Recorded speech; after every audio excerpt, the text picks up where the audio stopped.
Oi, gente! Hoje, enquanto eu me maquio, eu vou contar um verdadeiro babado sobre os influenciadores do reino vegetal. Os hormônios vegetais. Pois é, gente, porque se vocês acham que só a gente tem drama, se prepara, porque essas moléculas eu nem te conto. Ou melhor, eu conto sim, enquanto eu vou me arrumar. Primeiro, adivinha de quem que eu vou falar? Da auxina, é claro. Essa daí é a CEO do crescimento. Elas são produzidas principalmente nas extremidades da planta. Essa mona aqui, ela é essencial para o crescimento celular, viu? Elas ativam bombas de prótons que abaixam o pH da parede celular e assim facilitam com que as enzimas soltam as celuloses. E o resultado? As células crescem muito mais rápido. E a planta também. As auxinas, elas também adoram uma luz. Onde tem claridade, ela vai correndo. Se você vê uma plantinha virada para a janela, pode apostar que é coisa da auxina. Ela adora aparecer. E tem mais, viu? As auxinas, elas têm um transporte polar. O que quer dizer isso? Isso quer dizer que elas se movem sempre de cima para baixo na planta. Elas são produzidas principalmente no topo do caule, que é onde as células crescem mais rápido. Um experimento aí famosíssimo mostrou que se você cortar o topo do caule, a auxina ela se redistribui para todos os lados, fazendo a planta crescer muito mais para os lados do que para cima. E sabe o que é legal? É exatamente esse truque que as pessoas usam para fazer os bonsais. E agora a gente vai falar de quem? As citocininas. Gente, as citocininas, elas são verdadeiras esteticistas das plantas. Elas são totalmente focadas em manter aquela aparência jovem e fresca. Estão sempre promovendo a divisão celular, especialmente nas partes de crescimento, como as folhas novinhas e aqueles brotinhos. E sabe o que é o melhor de tudo? As citocininas seguram a onda do envelhecimento. Então, elas retardam a senescência das folhas.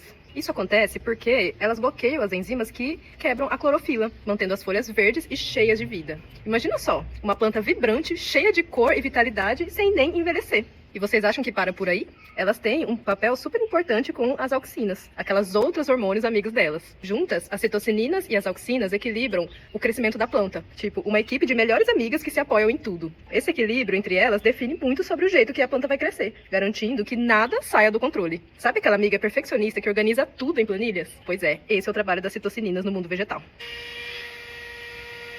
E agora, gente, vamos falar sobre as giberelinas. Esses hormônios são os verdadeiros responsáveis pelo crescimento explosivo das plantas, como o brotamento e alongamento dos caules. Uma descoberta curiosa é que a giberelina é a chave para a germinação das plantas. Sem elas, as sementes simplesmente não conseguem quebrar a dormência e brotar. É como se a planta dissesse: "Acorda, guri! Tá na hora da escola!" Quando as giberelinas estão em ação, é como se fosse uma festa de crescimento. Elas gritam: "Vamos crescer e nos desenvolver!" E não para por aí não, viu? Elas dão aquele empurrãozinho para a planta crescer mais rápido e mais alto. São como as coaches motivacionais no reino vegetal, sempre dizendo: "Se joga!" A giberelina é daquela que ama crescer, crescer e crescer. Se deixar, ela transforma uma plantinha de vaso num verdadeiro gigante. É como se ela chegasse no rolê e tudo ficasse pequeno, sabe? E não podemos esquecer, as giberelinas, elas têm um papel crucial no desenvolvimento dos frutos também, viu? Elas aumentam o tamanho dos frutos e influenciam o crescimento das sementes. Olha só que chique, né? Muitas práticas agrícolas usam essas maravilhas para melhorar a produção de frutas, e elas são aplicadas em sementes para turbinar as taxas de germinação, especialmente naquelas que estão dormindo, como no caso do arroz e da cevada.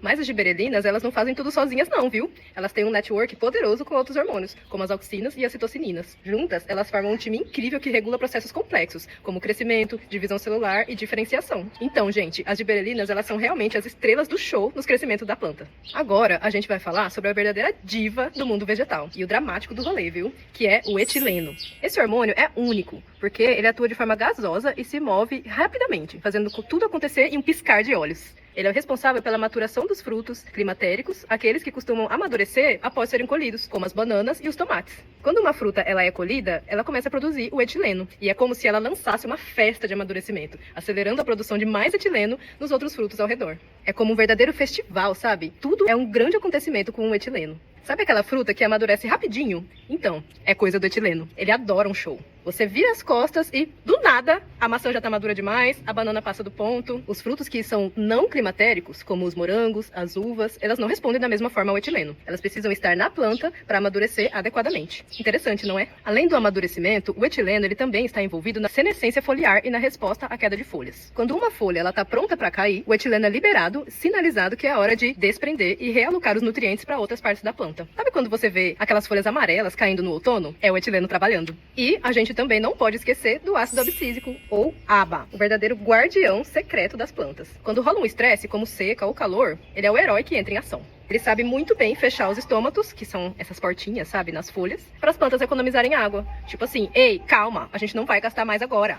E o melhor de tudo, quando a planta percebe que a água está escassa, o ABA é liberado rapidinho, mandando o recado: ei, pessoal, segura as pontas aí, vamos fechar as torneiras.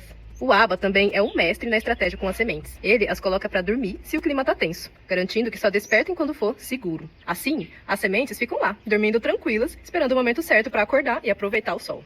E não para por aí não, viu? Se algum micro-organismo resolve atacar, o ABA, ele organiza uma verdadeira rebelião de defesa, ativando os genes de combate e produzindo compostos químicos que afastam esses invasores. Ah, e falando em resistência, as plantas de ressurreição, no caso Selaginella lepidófila, são um show à parte, viu? Elas sobrevivem sem água por meses, entrando em um estado de dormência.